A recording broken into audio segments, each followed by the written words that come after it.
मऊहा के दारू मदम है, पकाए हटूरी हजम है, चखना मुर्गा मछली खत्म है जी।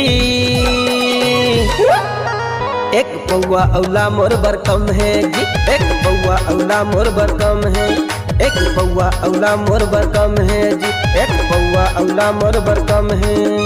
मऊहा के दारू मदम है, पकाए हटूरी हजम है, मऊहा के दारू मदम है, पकाए हटूरी हजम है, चखना मुर्गा मछली खत्म है जी।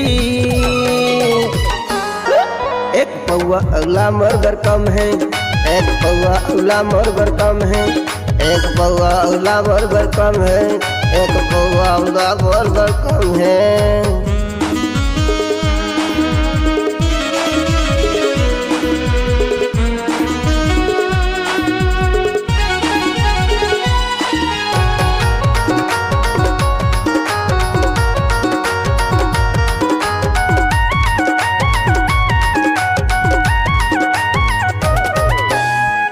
के सुता भुलावे नहीं, काम बुता सुहावे नहीं, दूरी के सुता भुलावे नहीं, काम बुता सुहावे नहीं। शॉपिंग करा दे कैथे मोला चिटकुन पैसा कौड़ी घलो हावे नहीं।